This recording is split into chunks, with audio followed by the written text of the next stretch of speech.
Happy Friday. We are Gen Con TableTakes here at, of course, the Gen Con studios. And I am accompanied by Derek, Emma, and Christian. Howdy. And myself, I'm Bonsai. And we're going to go ahead and start off with Happy Fun Time News with Derek. Derek. Happy Fun Time News with Derek, eh? Yeah. It's happy. It's happy. Is it, though? Fun. So, if you like Star Wars Destiny, you should probably play it as much as you can now because it has been announced that it will no longer be continuing after the current set, basically. So they have the new set coming out. They have the next championship in May. And after that, seems like it's about it. Were you a witness of any of these, the Destiny Star Wars series at all? I've played it a little bit. I thought it was great, though. I was a little intimidated at first. Thought there was a lot of stuff going on with the dice and the cards and a new theme, a very big rule book, but it was fun, fairly accessible. I thought it would be a great game to get new people into, that style of a card game. I thought it was actually easier to understand in a lot of ways than Magic the Gathering. So it's kind of sad that it's just going to be gone forever now.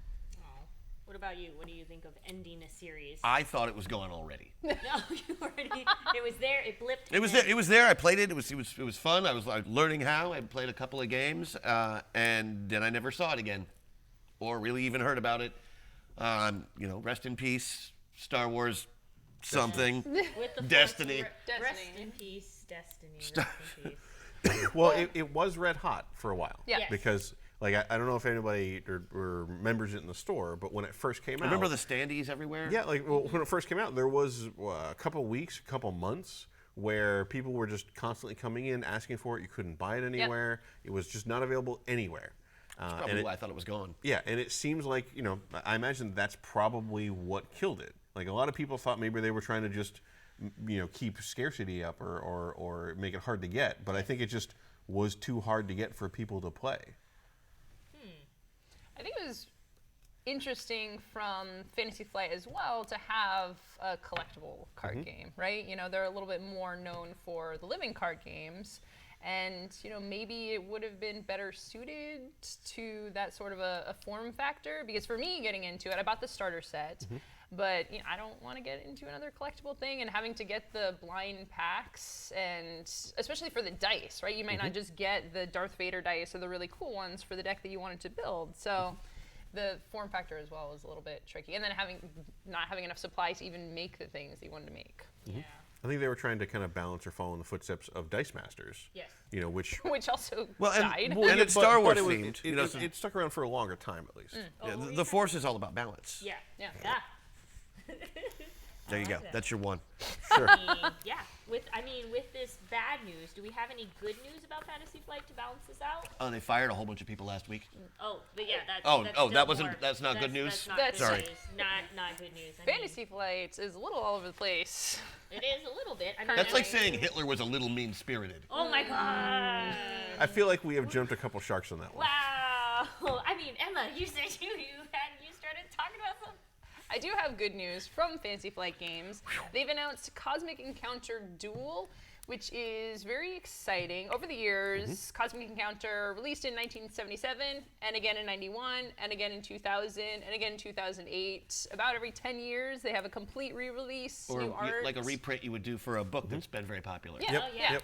And then expansions, lots of different content that they've created, but they've never before made a complete new re-implementation of the game. So now with Cosmic Encounters Duel, which is specifically a 2-player version, they're taking the game in a new, exciting direction. Well, this is gonna be fun. How do you guys feel more about just 2-player games, Derek? Are you more? Two-player games are great. There's a lot of times you just can't get all of your friends to come over. Generally, I think I prefer games that allow you to scale up and down based on who's around.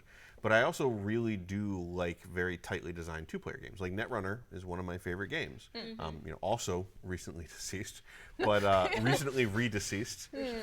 But when you have those really tightly designed, like a really, really well designed or balanced 2-player game is incredibly engaging because you're just focused on that one other person.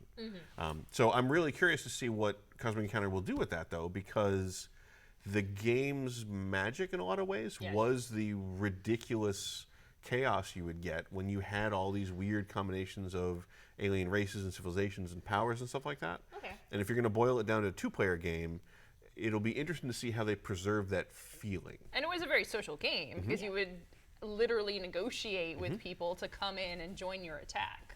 Oh, Christian, you wanted to say something on those? No, not at all. Just 2-player games obviously have their place. Magic is one of the most popular games in the friggin' world, and it's based on 2 players playing each other. I'm excited because I had played Cosmic Encounters. I thought it was dumb and terrible when I played it because, so you do this thing, you get your whole army, all your ships, each ship does 1 damage or something, and then you have these cards in your hand. It's like, oh, I can surprise them with 2 damage or with 5 damage, and then somebody plays a 10 damage card, and you're like, oh, that's a lot, and somebody plays a 20, and all of a sudden someone plays a 50 out of nowhere that completely negates this whole negotiation thing. That's totally unbalanced and totally busted, but after hearing from Richard Garfield I was that gonna bring that he story up, yeah. played the game until he understood what people liked about it, and it is that excitement and drama. So I'm excited to see it in a 2-player form factor because I would play it more probably if it was 2 players, and you can just churn through those things. And because that's the thing about Magic. Magic can also be wildly unbalanced, but because you can play a lot of games because you don't need a lot of people, you can enjoy the experience. Well, of that. again, that was one of the Yeah. key things about Cosmic Encounter is that it was not necessarily supposed to be super balanced all the time because you would get weird and broken combinations of powers Yeah. and races. Yeah. But the fun was next time you played, it would be a different game. Yeah, unbalanced on your side, and then it would be fun because you would be the overpowered person. I bet you like the whole idea of chaos because it's kind of like The dark side. the dark side. The dark The side. dark side. But yeah, I mean, it's exciting to learn about this game that's getting reprinted and rebranded. I like hearing more about like maybe what's coming new and popular to like media and series. I mean, do you know what there's gonna be coming up announcement wise? Oh yeah, last week we did a story about a leaked D&D book. Yes. And we were all speculating on what it could be. Turns out we were all wrong. We No, were we were wrong. 100% We were wrong. very And wrong. honestly, we should be kicking ourselves because we should have seen this coming a mile away. Dungeons and Dragons, WotC has announced their their newest D&D book, Critical Role's Explorer's Guide to Wildemount. That's so exciting. It is very exciting, especially if you're a Critical Role fan. If you're not going to know what any of this stuff is, but it's yet another like a world source book, right? Your new favorite, setting book. your favorite setting, Faerun. It's something different than that. Oh, my favorite setting. That's what I just said. Favorite. That's what I just said out Good. loud on the internet. Fight Great. me. Theron, your secret's spoiled. Yeah. I feel so much safer sitting further away from Derek now. Like he can't reach over and just grab me. Don't worry, I've got your contracts. That's why I cut off my ponytail. So what this game this is going to include is... I'm so sorry. Oh, it's okay. It's all right. This is not exciting to me at all. I mean, You're yeah. doing a great job. No, You're doing a great job, pitching though. it. Yeah. The reason it's not exciting to me at all is because I don't watch Critical Role. I mean, that I mean, makes I have watched Critical Role quite a few times as a professional tabletop streamer. Yeah. Obviously, we all got the idea from somewhere. Yeah. And that was the place, in case anyone's wondering. No. I think it's great that it's going to be out there. I'm glad the fans are going to have something to latch onto. You know, as a longtime D&D fan, obviously, I wish it would have been something else.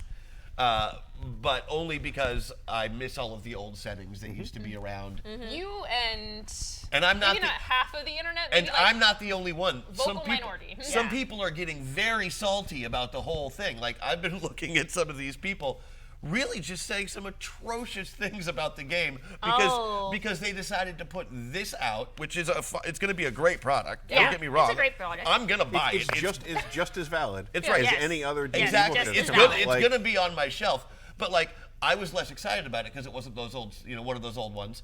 And then I look on the internet, like, what are people saying about it? And like, there is just some hateful stuff going on as usual. The internet's the internet, and they're always gonna have a smothering of hate. Yeah, but Right. it is I think incumbent upon us to remind people Yes. that it's still not okay. Like, Yeah. It's the not. fact, It's, the fact that Matthew it's super Mercer, gatekeepy. Yeah. I just don't have no patience for that kind of Yes. that kind of behavior anymore. Especially when like we've worked so hard to get people into this hobby. Yes. You know, I think all of us, on some level, that's part of what our driving force is: get people into the hobby. And, Absolutely. And get people to play more games. And when you're complaining like the only people who like this game are the people who who don't really love D&D because they only watch Critical Role. Well, they love D&D. Like, Yeah, that's, what's that's the still problem? the same. exactly. Yeah. It makes no sense to me. So what this is going to have in it, it's going to have a description of all the major factions of Wildemount, which is great. Obviously, it's going to have the subclasses and the new classes that you see on Critical Role, some of which are excellent, and I'm looking forward to seeing on the printed page.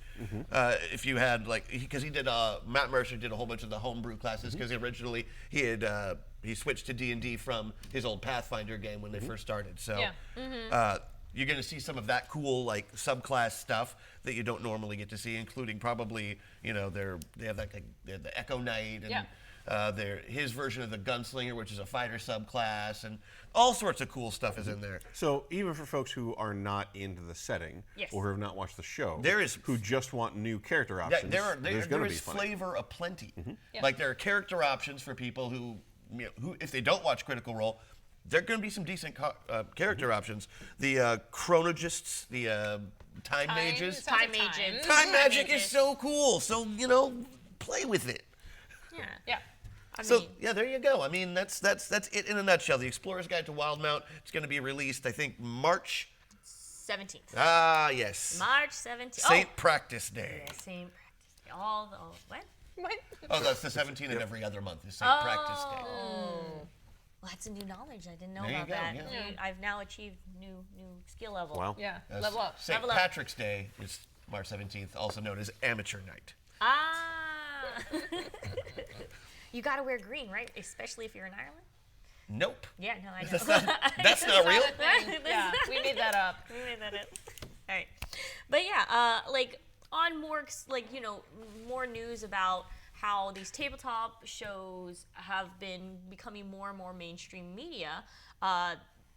Exciting news. I don't know if you guys remember last week we had a game demo come in called the Adventure Zone. Yeah. Board game, and they're basically NBC announced on their Peacock streaming service that they're going to. It's launching soon. Yeah, Yeah, that's it hasn't launching launched soon. yet. It hasn't launched yet, but basically they're going to follow the Mick Elroy family's popular podcast, the Dungeon Dragon one, where they did with the brothers and the father, and basically stream an animated series about this, and it's going to be, of course, family-friendly series, so that's cool. Just like the Adventure Zone podcast. Yeah, just about the Adventure Zone podcast. But I mean, how do you Emma? How do you feel about this?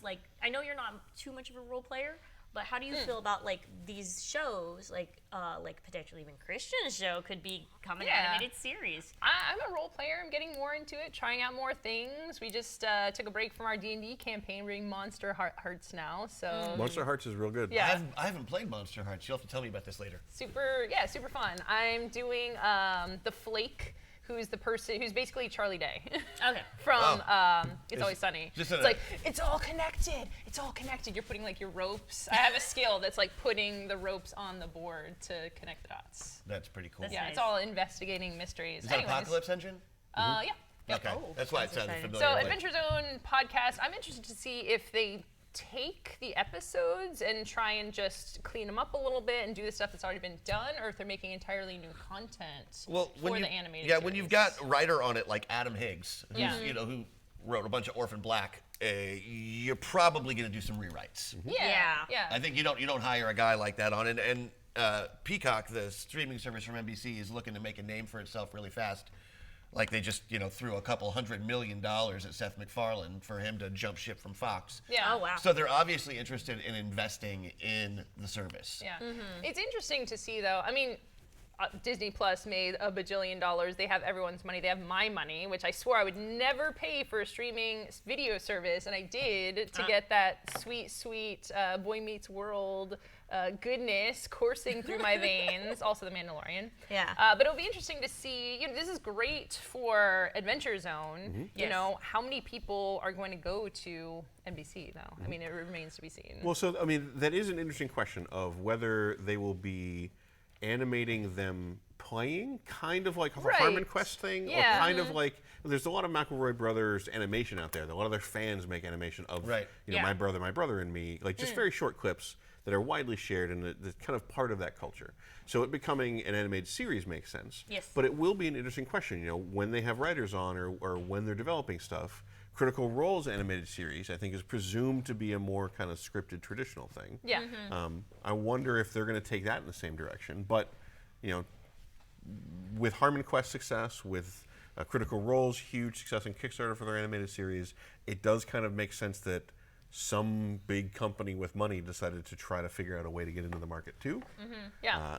You also don't want to lose the charm, though, right? There's a certain point where you polish it too much, where you clean up the writing too much. Yeah, but having the Dad and brothers on as executive producers is probably going to curb a lot of that. And it looks like they're going to be adapting one of the series they've already done. So if they're just going to be rewriting that and kind of repackaging that and then animating it, I think it's going to be fun. Yeah.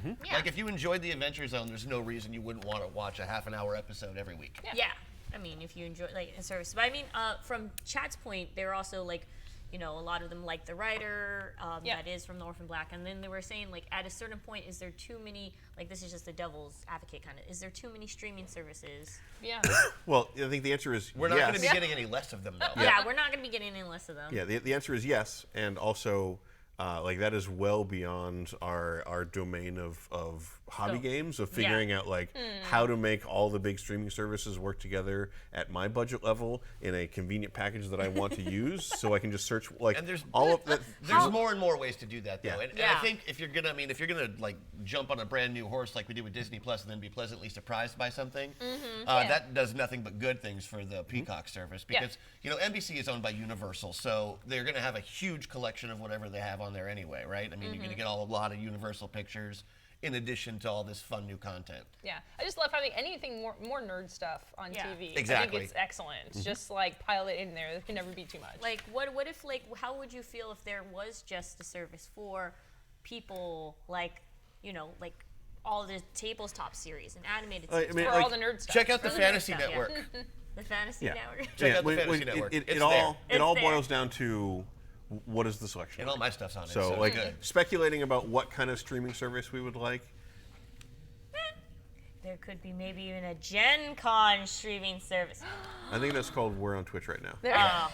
Yeah. Oh my gosh, we did it! We Yay, did it! We were here first. Success. That'd be funny. It just like shows old versions of Killer Breakfast. You know, it's like All right.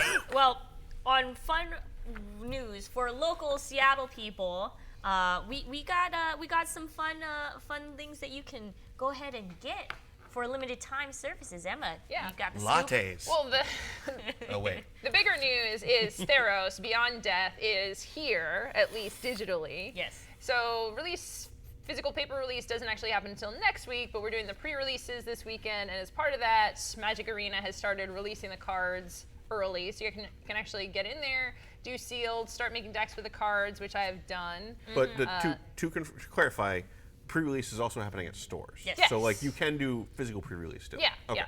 So you can do Arena, you can open the cards and play it in Standard. So you can't play in paper Standard the cards that you get from, for example, a pre-release yet. But you can do pre-releases all this weekend. I'm doing one on Saturday. It's a great way to check out the set. Lots of fun stuff, enchantments. It's back in Theros, so that's fun. Constellation, lots of really cool, fun things happening with the set.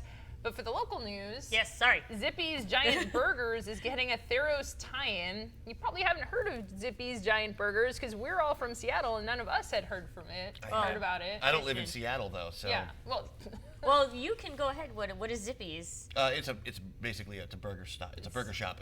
It's a hamburger shop. They Burgers, serve what are they serve hamburgers. Oh, let me tell you all about it. So, Burgers. what you do is you take some beef. okay. You grind it all up and you put it in a patty Yeah. and eat it. And okay, now that is no. something I had not thought of. Isn't that like? Put cheese on it. Oh, or cheese on or we're it. not talking about Okay. this. Oh. Amen. Come But on. lactose intolerant. Yeah, Wow. take your pills, or we have lactoseless cheese. There are ways around this. There's There are ways around even cheese. I there's vegan cheese that even I like. So Okay. Like a alright. fried egg and some peanut butter, same thing as cheese. So cheese or no cheese? Cheese. obviously. But you can get a pack of Theros magic cards with the meal. So doing a meal that's themed. So you go grab No. a zippy meal and You you ready? got Yeah, a, like got a free this is- booster pack. Yes. This is a magic Happy Meal, guys. It's It's a literally a magic magic happy Happy meal. Meal. They're themed Ashiok's Feast. You can get Theros Tots and the blood of Elspeth Tyrrell. See? So this is very much on the nose. Yeah, I know, It's right? a red Just- drink. Magic has arrived. red drink, yeah. Magic It's is red a drink. Magic is a real game now. Okay. Because Zippy says so. Huh? Because Yep. No, Zippy- because it got a Happy Meal-esque tie-in. Guys, Yeah. it's not even a fast food chain.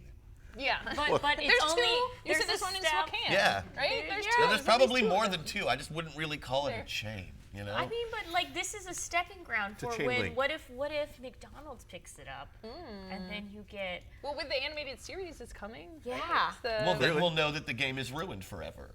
but If McDonald's picks it up, then Well- you just know. So this is funny because we're talking about this like it's the first time, but back in the heyday of Magic, Magic did have this moment. It had its time in the sun. Like I used to be in the airport, and you could buy Magic packs just there in the bookstore. So it's really interesting how it had this hit, and it was everywhere. It might have even been a Happy Meal or something. Like it was themed and branded up the wazoo, and then it kind of went into a little bit of hibernation, and it seems like they're But you having can a s- resurgence. But you can still buy it at Walmart, so Yeah, or you can buy it at Walmart again. There was again? Yeah, there was a Again. period Buy it again there for the first time. for the first time. Okay. Yeah. So if you want your packs early, do a pre-release or go to this one Zippy's. It's only 10 minutes from here. Where and we then are right order now. like 10 meals and you'll get like 10 rares. Yeah. Uh, Oh, yeah. Wait. Ready? Ready? If you order a rare burger, No, you can't do that because it's a health hazard, and they don't let you do that. well, I mean, chains. wait, don't you have Don't to at order least a rare try burger. It? No, at- no. You know what? Order whatever you want. Order what you want, and then just take the. It's like Dick's doesn't do rare burgers. It's like yeah. that's Well, just Dick's also dangerous. doesn't do anything. Like, I'd like to change my burger. They're like, no. Nope. Or like No. McDonald's. McDonald's also do does burgers. no. You don't even have to talk to people at McDonald's. You just poke the screen. I like that. Yeah. I hate it.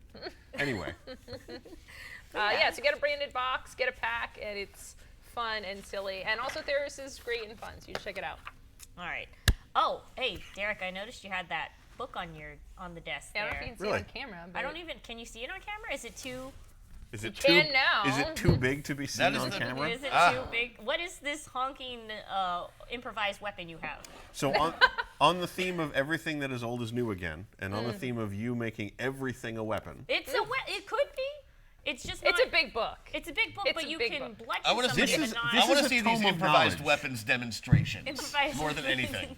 Like, Knowledge, this not is an war. improvised weapon. This is an improvised weapon. Anyway, And it breaks your off, so you bloodthirsty inclinations aside, You can stab somebody. I brought this to share because Monte Cook Games Yes. recently announced that Ptolus, which is what this is, it's kind of infamous for being like Huge. like the biggest single city book thing. Yeah, here you go. So Don't this hit is anybody just with it. a city. It's about This is one pretty city. heavy. Yep, it's a single city. There's Yep. like dungeons above and below it and stuff like that.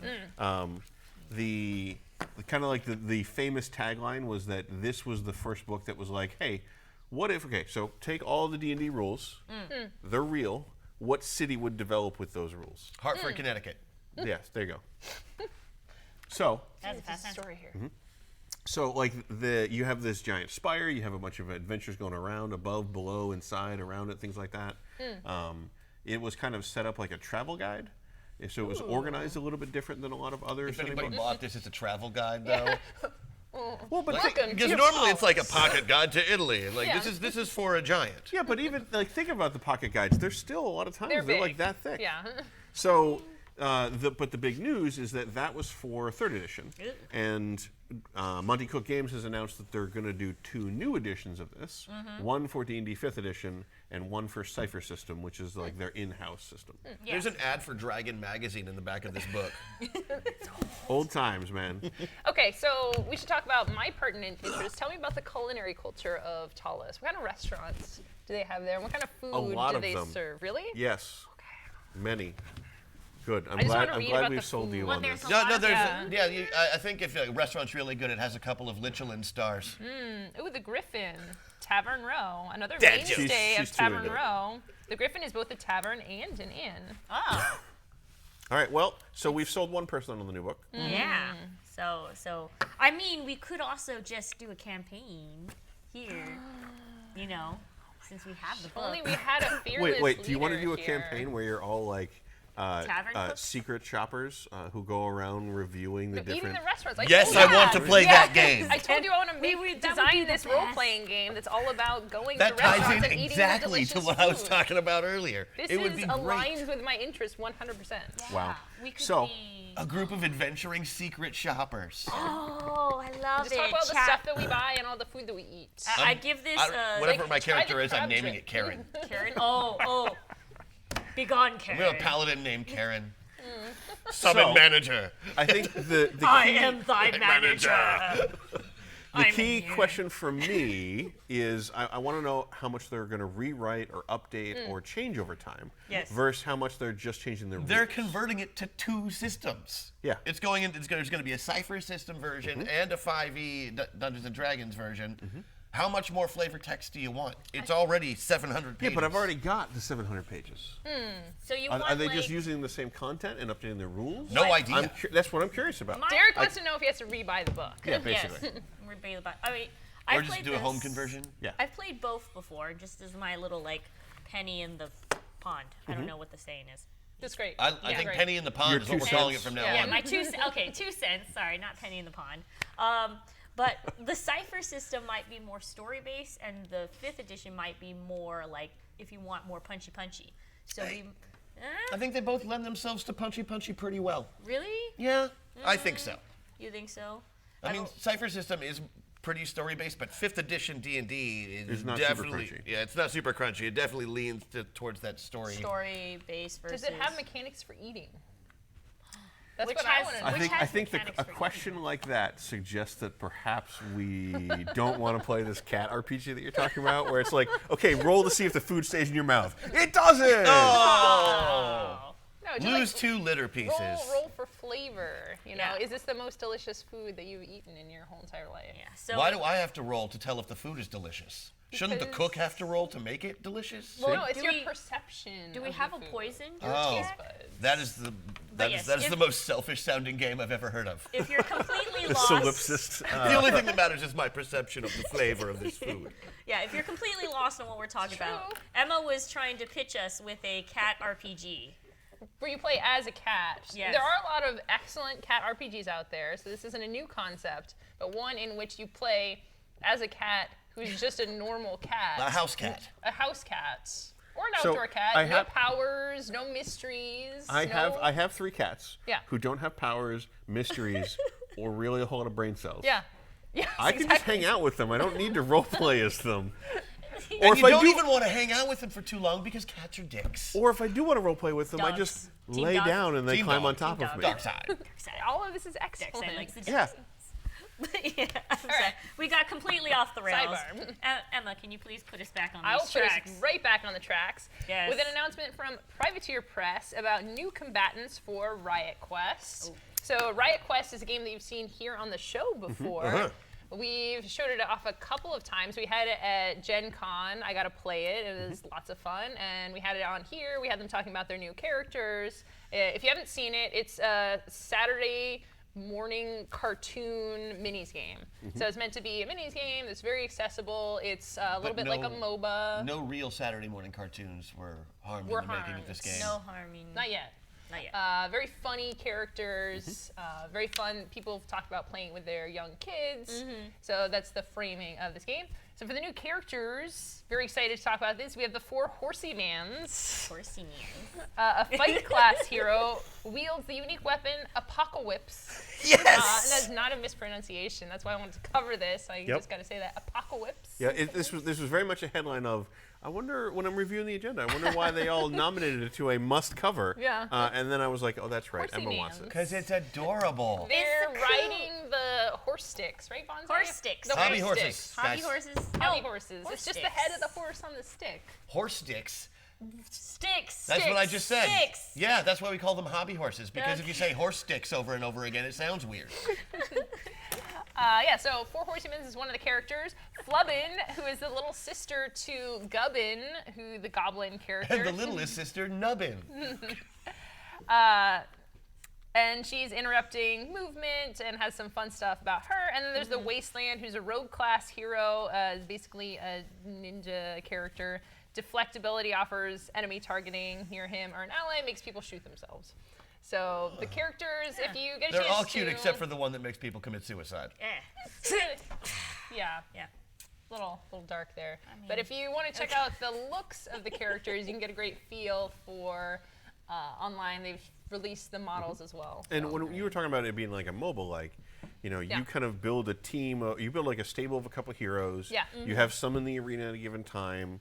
When they are Go in the eliminated, freezer. yeah, like they Yeah. basically go in cooldown for a while, Yep. and you can deploy another one. And you're not trying to wipe out your opponent's team. Yes. Yes. You're trying to accomplish these objectives that are kind of randomized each turn. Yeah, very much so. So it's like a minis game, but also not like a minis game. In like you're able to play all these different characters, and even different from a MOBA, because usually in a MOBA you have your one character and you just play with them. This one you get to put in the horsey man, and you get to move around. You have all sorts of really cool abilities. But While at the same wielding time, apocalypse. Yeah, while wielding apocalypse. Apocalypse. So, if you haven't a chance to check it out yet, you should, because these characters are cool, and the game is cool as well. Yeah, I'm not sure that really comes across clearly as we're describing it, but Yeah. that mini is literally imagine a bunch of goblins who have decided that they're gonna, or whatever they are, they decided that they're gonna be the horsemen of the apocalypse. Right, right. But they're not very good at it. They don't have any horses. Right. So they just take the little hobby horses and just ride around like they're Apocalypse. death incarnate. Yeah. You sure you don't want them It's just riding around on adorable. horse sticks?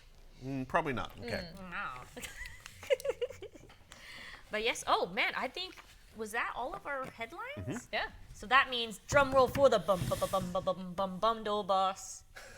That was like good. it? That's my favorite segue of the show officially right now. Bundle boss. Yeah, I'm in. There you go. All right, every week we're doing that, right? Super. Bundles this week. Bundle of Holding has the Stygian Fox Cthulhu set. What it is several tabletop role-playing game scenarios for realistic horror. Put out in the Call of Cthulhu system, so they are probably somewhat Lovecraftian, but not necessarily. What you're looking for, if you're looking for something that's like a modern horror scenario, this has plenty of them.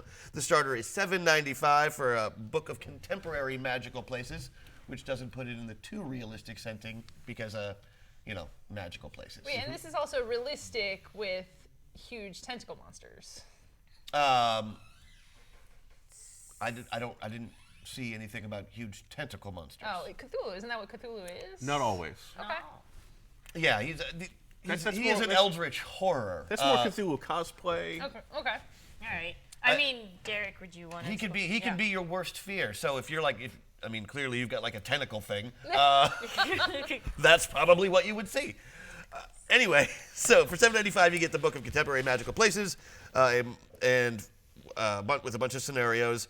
Also, 23 maps, which is cool. There's a Lovecraft Country map pack collection. That sounds Lovecraftian delightful. country. Oh man, I don't want to see the Lovecraftian country. It seems like there would just be Derek, you're far not too gonna many hoe burning down with crosses. us? I was reading my notes. Oh. I declined to hoe down. Declined to hoe down. Definitely declined to hoe down. For the bonus, 1970, you get 5 more scenarios and source books, including a 1990s Japanese setting and a modern-day Michigan setting, which sounds super fun. Don't drink the water. That's And real horror. Cthulhu by Gaslight. A couple of adventures from there. Basically, I'm assuming the adventures just try and convince you that you're the crazy one the whole time. So this is going a little outside the norm. Again, for people like me who don't have a lot of experience with Cthulhu, it sounds like you can broaden your Cthulhian horizons. Yep. So some of these adventures are in places that aren't usually in Cthulhu stories, Okay. and in times that aren't usually in Cthulhu stories.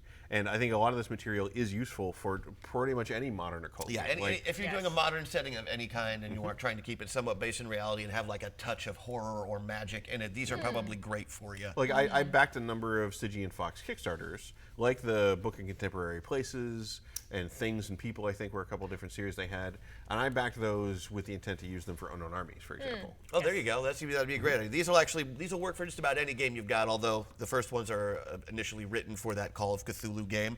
This is supporting the Electronic Frontier Foundation, which supports internet privacy and also publicity at the same time. Don't really know how it works. What it is they are there because they want a free internet, but they also want to tell you about all of the sites that are looking at your stuff. Yes. So they're very much a watchdog organization in a lot of ways. But this supports that. There you go. You don't want people looking at your stuff? Support the EFF. Yes. And Free F internet privacy. It's everybody's on Facebook anyways, so what can you say? And that's it for the bundles. Bundles. And then that means, wait. I'm going to try something new. Are you ready? Okay. Kickstarter queen. I mean, I thought Kickstarter for a second I thought like a little tub of margarine was going to show up. So, Magic. our Kickstarter projects this week that we kind of want to let people know about. The first one is Liftoff, Get Me Off This Planet. And this is the expanded, deluxe edition. This had been on Kickstarter before. It's actually one of those games that I thought was adorable. I backed. I never had a chance to play it.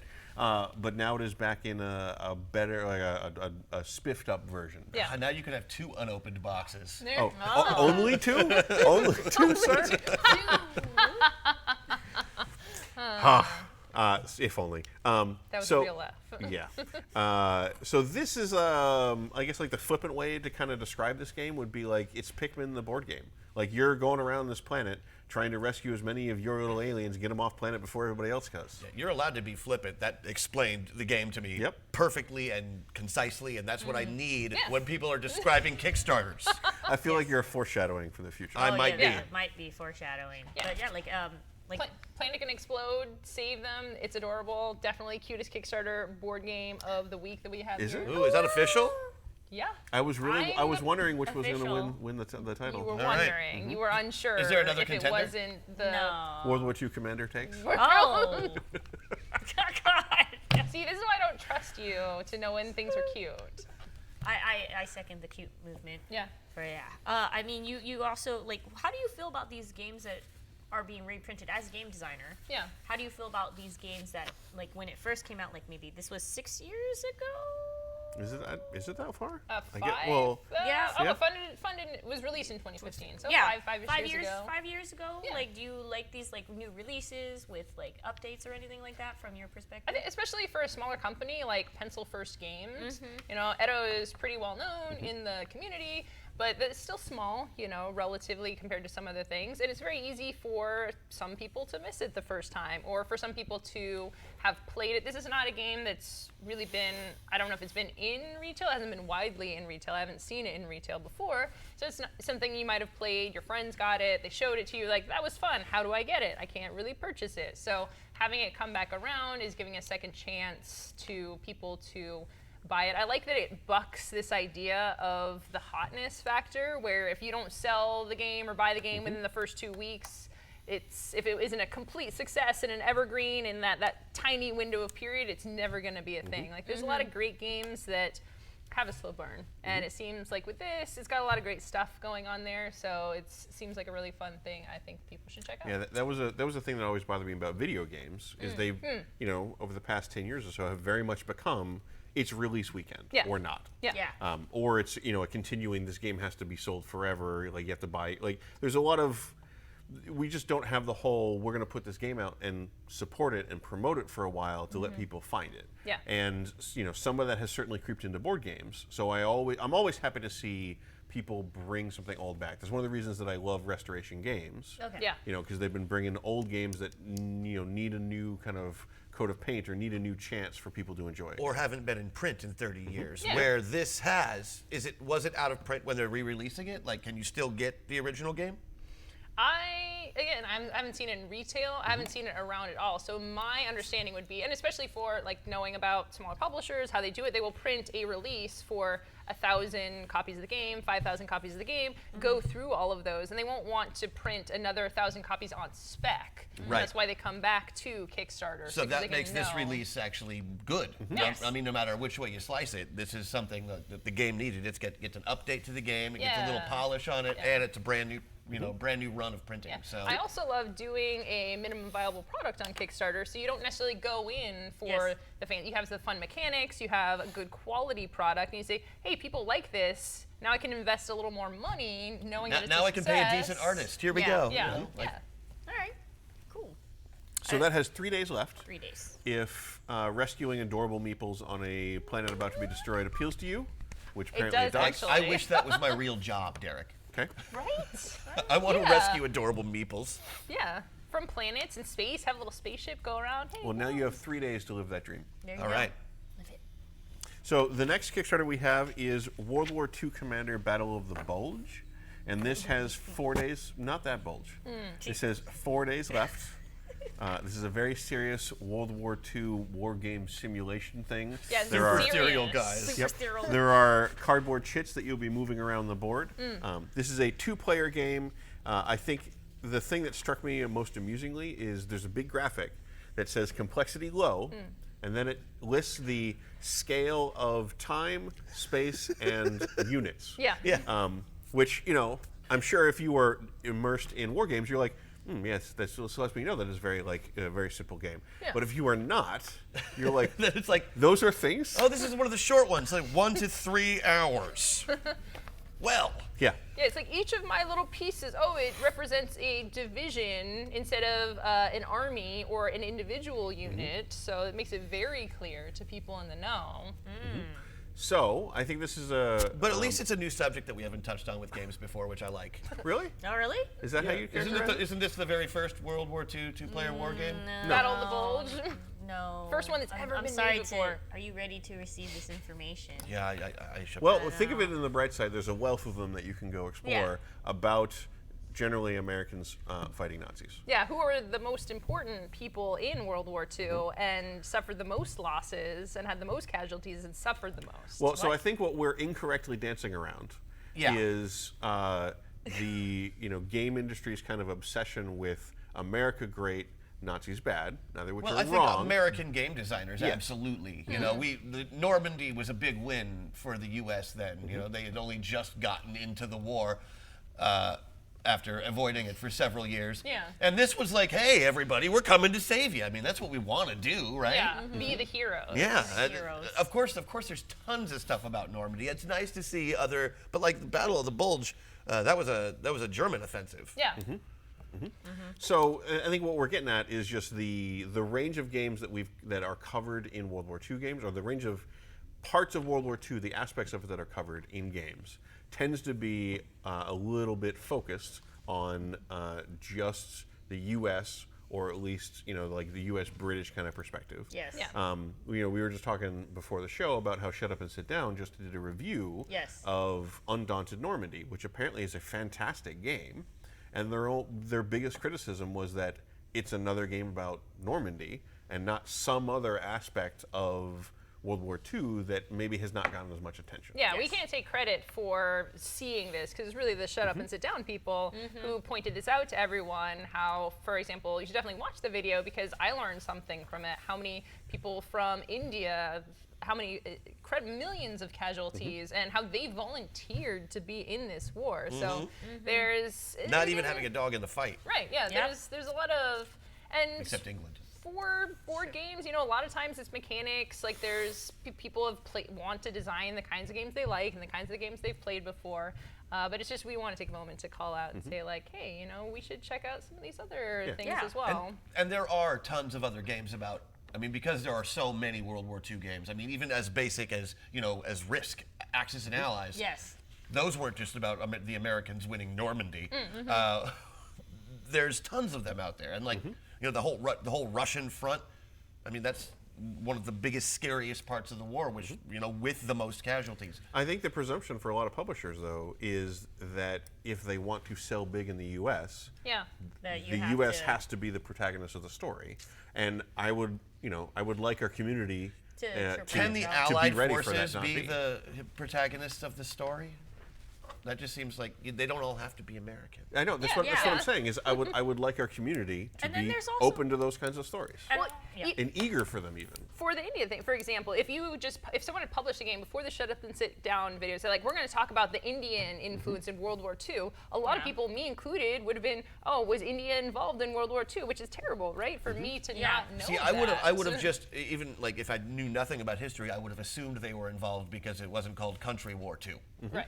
Ah, yes. But like, so stuff like this, what we're just talking about now, is why I find myself backing like very small niche Kickstarters, especially RPGs. That like, you know, there was the RPG that I think was about Canadian soldiers in World War I. Yes. Yeah. Like, you know, I know nothing about that. This seems to be an interesting way to explore that. Sorry, I just mean, put like a 5-second sketch in my head. It's just like, sorry. Like, Maple syrup go. Unleash the geese. Sorry. Canada's more than geese and maple syrup people. Okay. Yeah, Yeah. there's they also also hockey. have hockey. There's- Yep. Yep. There's also a huge Poutine. Asian population in Vancouver. I didn't realize until I got up there. Oh, yeah, And I was like, definitely. oh wow, hey, I recognize all of these foods. This is cool. So, to get back to the Kickstarter that we're actually talking about, Yes, All right. sorry. World War II, Battle of the Bulge. World War II Commander, Battle of the Bulge. So it does look like if you have been getting into war games, Yes. and you've been playing a couple and you kind of want to expand, this looks like it might be one to check out because it does seem to be kind of on the simpler end of that spectrum. So it doesn't seem like it's the first game you might want to jump into, but if you've been trying them out, check out the Kickstarter. You have, what, 4 days left? 4 days. Hey, 4 look, I days. remembered. 4 days. And then, from the past, we're going to go to the future. The future. Future. Deep Space D6 Armada is a dice placement, resource managing type of game. It's a standalone 1 to 4 players type of game, and you basically just customize your own ship. You add on things, and then you fight in hyperspace wars. And it's cooperative. It is cooperative. So this looks like Star Wars Destiny. No. Let's try those. There's dice and there's No. spaceships. The mere No, presence of dice and cooperative. spaceships is insufficient, sir. Insufficient. All right, I'm just Yeah. saying. So But I- this is a co-op version Yes. of what was originally a solo game. Yep. Which, you know, spawns our perpetual conversation of, are there that many solo players out there? And I think that despite the fact that none of us are big on solo games, we kind of have to admit again that, yeah, there's apparently a bunch of solo players out there. Because the Deep Space D6 original game, which was the solo game, I think it made something like $200,000 on Kickstarter. So that's a lot of people. And this isn't, we talk about games, one of the ones, because World War II Commander has a co-op solo mode to it. So a lot of cooperative games will have a solo option or Or even- yeah, competitive. yeah. Have a solo option, but the original Deep Space D6 was solo only. So it's not even saying like, oh, most people weren't playing the solo mode. This one, every single person would play the solo mode because that's the only option that you had. The game demo So- room had to have been really boring for that. The It's like, okay, so then you don't touch it. Solo. so they don't work together. Although, and you were pointing out an interesting fact about a lot of Euro games being what we call sometimes derogatorily multiplayer solitaire. Yep. Yep. Like that. There's a reason why I don't like a lot of the kind of tableau building or like I do my own thing, you can't touch it games. Yeah. Yeah. Because for me, like this is just recognizing my preferences. When I'm sitting at the table playing with people, I want to interact with them. You know, that could be betraying them, could be messing with them, it could just be trading with them. But just like if we're going to sit around the table together, I'd like to do something with each other beyond just cool. Here's my thing. How is yours? Yeah. Yeah. So that's just for me, though. And I know lots of people who love that because it allows them to play with other people and not have to worry about getting screwed or messing up or things like that. Those Yeah. games remind me of like knitting clubs. Sure. Oh, knitting. Oh, it's You know- like Stitch It Bitch. I mean, the whole. Yeah, exactly. There's Although there is the aspect to it, you're not necessarily talking about the game, but the game is just there as almost an excuse and a framework within which someone who has maybe trouble with being social in a more Yeah. open-ended context, like going to a bar, you have the game to converse around, and it can be a safe space for people. But apparently, you know, there's lots of people who want to play games solo. Like it could be because they just want to hang out by themselves. It could be the same kind of folks who like puzzles or Sudoku or a variety of kind of Old puzzly people? type things. There are younger people too. There are You'd be younger surprised. people. Well, Also, people trapped on planes. There. Yeah. Right. Right. Although in this, because I play a lot of solo video games, so for my trying to wrap my head around this, I look at it and say, well, this is just more work than a video game. Video game, I double click on my computer, I'm in there playing the game, it does a lot of the work for me. I am actually interested to. I have a couple of solo game variants at home. Like I should play this and check this out more. Well, I think of it like think of how many aspects of the other hobbies that like other games that we love ultimately boil down to a solo activity. Like think Yeah. about like RPGs. You spend a lot. Well, I think dedicated players spend a lot of time solo playing an RPG. They're reading it. They're creating characters. They're sketching out their I don't backstory. consider any of those things playing the game. Yeah. I I do. consider those things preparation to play the Preparation. game. I agree. That is Dark side that's a agrees. very thin line. Right, And, but like, it is a what line. but yes, but the purpose of that line is not like there's not a whole lot of good there in that. You get what I mean? Right, but I'm not completing what the game's intention is while I'm doing that stuff. Sure, but I'm not getting experience points. I'm not collecting there's treasure. There's more than I'm not experience, more than interacting treasure. with the player. Right, there's interacting with the player and telling Yeah, a but- cooperative story, which Yes. you cannot do by yourself. Yes, but what I'm saying is those are solo components of that. Okay. So if Absolutely. you look at it not in the sense of being a board game fan is playing board games with other people. Yes. There's other aspects to it. There's reading about board games. There's talking about it. There's playing it on your own. Like clearly for a lot There's of people. watching other people Yeah, play it but on like Twitch. think about it as think of like miniatures. A lot of people are deep into the miniature hobby and they just want to paint the miniatures and kind of hang out by themselves while they do it. yeah. Clearly, there's an analog here for board gamers who want to be part of the thing, play the games, but the social aspect that we might value so much is not as important to them. And clearly, they've been underrepresented in the past. And this is the kind of stuff I love seeing on Kickstarter because it just didn't occur to me until we saw so many games coming out with Yes. solo modes or Yeah. even solo games. But this is not one of them. This is a sequel to a game that had a Yep. solo mode that now But is now a it's- cooperative game but you because can't those play are more solo. fun. I No. would say yes, but you can still play this one solo. Well, but it is also something if you are that solo gamer, you have played this. Like people aren't just one thing a lot of times. Like, Yes. and that's part of the problem. Like we don't want to paint these as basement dwellers who are just sitting by themselves doing a thing. People have different interests. So if you did enjoy the solo mode of a game you loved, like sweet, now it's cooperative, and now I can share this game that I've been playing by myself with my friends. Well, that's This is definitely a unique opportunity for those particular players to do that. yes. Yes. And you have 6 days left. Deep Space D6 Armada. Yeah, and I think we mainly talked about everything except what the game itself is. Oh, Bonsai covered Well, it well- about space and stuff. Yeah, space and stuff. Dice and ships. But like, I think Bonsai also had a really good analogy that like this is somewhat similar to like FTL. the Yeah, board game. FTL. Yes. Yeah, if you guys have ever played the PC game FTL or Faster Than Light, you're more like, but that had more of like you're controlling the meeples and like your pilot could get shot and you don't have enough people and you're like, oh God, please somebody drive the ship, but there's another part I on gotta fire. This seems to play a lot like those old side-scroller ship games from the 80s, like Gradius and, like where you're adding stuff The onto twin the stick ship. shooters. Yeah. Yeah. Where you just add stuff onto your little ship until it has like a million gosh, and then guns. it's shooting this and then you way, get blown and up and then you start over Oh, again. you're talking about Yeah. bullet hells.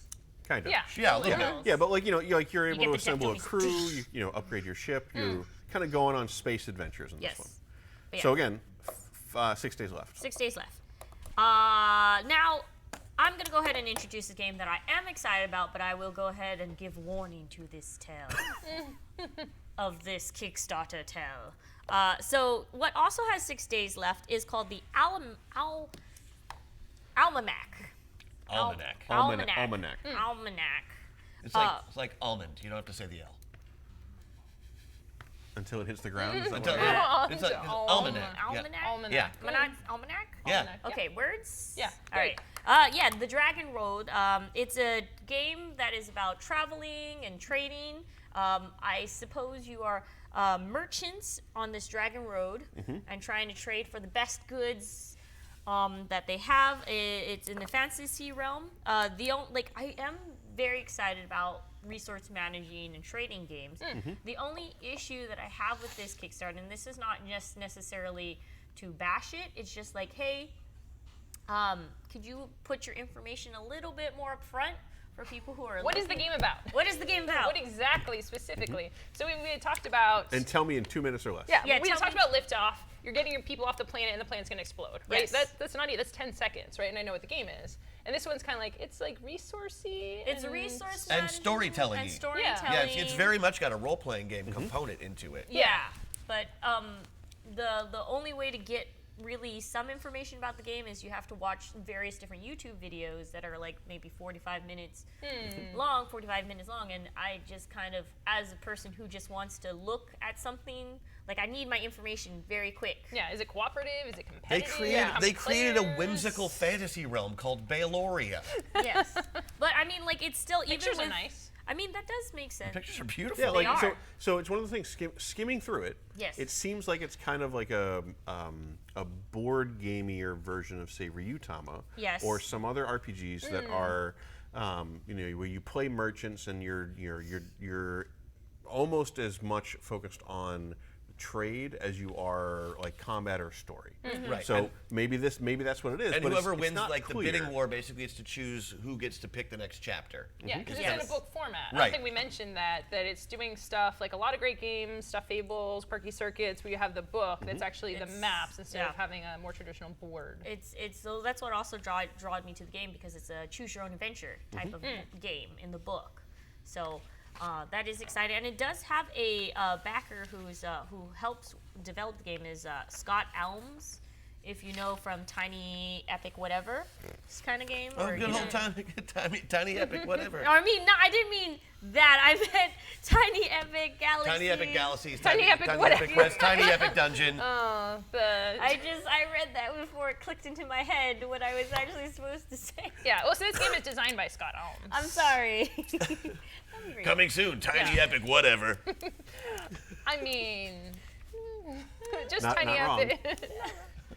But yeah. Okay, now roll your med dice. So this has 6 days left. Let's not pay attention to that spurt. So, but yeah, 6 days left. You had one more thing. Yep, we have one more Kickstarter to provide cover for Bonsai to escape from. Also by Scott Almond. So we another solo game. adventure, Yep. yeah. So this one is from Renegade, which I found again kind of interesting. Is that a larger publisher? Renegade's been putting out a lot of really great stuff the past couple of Yep. years, putting out a solo game now. So this is Warp's Edge, which is basically you're kind of playing a resource management game. There's pulling resources from a bag and stuff like that. You are this one fighter pilot who was left behind when their fleet left. Yes. And you need to defeat the entire enemy fleet by yourself. Can you do it? How is that Yep. even possible? Those are insurmountable odds, Derek. Insurmountable. That's the word they used. Insurmountable. It is. Well, it's time to surmount them, or try again. Try again. Surmounting them is you can't No, because they're insurmountable. That's what insurmountable Yep, means. You can't overcome But now we're insurmountable odds. going to surmount them. So they're Not real. semi-surmountable. Potentially surmountable, but way difficult. Similar I to, think but not the this same is as just- insurmountable. They're giving us false hope of yes, you can one day. Yeah, have maybe it's a game you peace. can't actually win. Yeah. That'd be funny. This is just a game. They tricked you. No, it is Ha-ha. actually. We said Like it a was role-playing game. insurmountable. Well, you could, I can't win in a different way, I think. I think you So- could win a role-playing No. like Master Blaster. Sure. game. Sorry, So- that game's so hard. Warp's Edge has 7 days left. It says that it's supposed to be challenging, perhaps even insurmountable. Who But knows? not insurmountable. And this is Who also knows? the same person who created Tiny Epic Galaxies and Galaxies Tiny and Epic Tiny Quest Epic Zombies. and Tiny Epic No, I whatever. think Well, that's the last game. I don't think it's this one. No, that was the No, last it's also by Scott. Elms. Also by was Scott it? Almond. Oh, yeah, same, never mind. same, Yeah. same designer, Yeah, guys. okay. Yes, sorry. Epic Galaxy. Well, we are Quest. on point this week. That's right. Sorry. We're great. Well, one of the interesting things about this Kickstarter is it also comes with a novella specifically. So not even that it's based on a novella, but there's included within the package, which is interesting because Renegade Games is doing story stuff. Like they have been doing delving deeply into this narrative world. It seems like it's putting a lot more emphasis on the story than a lot of. I board just love games that the have. game is based on a novella, that it's included with the game. Like. Right. That's- Well, that's the right way to do it. Instead of assuming that people have come across, like a lot of games, a lot of designers are like, I'm gonna make this game for this story that no one has ever heard of before, and like build this huge world up around it, because it's gonna be the biggest thing ever. It's like, maybe just give them that as well. So Start with that. Yeah, start with that. Yeah. So those are the Kickstarters this Those week. are the Kickstarters. So Yeah. does that mean that we're done with TableTakes today? I believe so. It is, yes. Oh my goodness! Right on, Well, right on cue. This Well is- done, Bonsai everyone. is a taskmaster. Let's start patting ourselves on the back now. Yeah. Even though we're not off, even we're though not we're off not stream on- yet. Wait, What? there's more, guys. more? There's Of course more there's than more. just TableTakes on Fridays. Did you know that in a few minutes we're gonna have new release rundown? Ooh, who's coming in today? Who's coming in? Yeah, do you L from Mox Boarding House, I believe. Awesome. Mox, nice Mox Morning House. And we don't just have Friday shows here at Gen Con. We also have on Mondays the Brothers Mirth, where they can go ahead and play board games with you guys. Well, not really with you guys. You just kind of play. Sometimes. Depending, Sometimes. like the roll and write sometimes. But, Yeah. you know, they play and hang out with everybody. They play, they hang out. You want to watch them play some games. And then also on Wednesdays, our lovely Emma, along with Peter Atkinson, goes ahead and does Fireside at noon, so you can get more behind the scenes of what it is to work in the game industry. Yeah. And- History of your favorite games. Yes. Right now we're doing Magic the Gathering, but looking to some more fun stuff in the future. Ooh. And then also at 6:30, they have the Westgate Irregulars as well. So On if you want- Wednesday. On Wednesday at 6:30. So you guys, if you were in the mood to watch a campaign, a live campaign, there you go. You can tune in on then. And like I said, my name is Bonsai. I'm joined by Christian, Emma, and Derek. And this has been TableTakes. Have a wonderful Friday. And I will see you guys in a few minutes. Or Derek will, not me.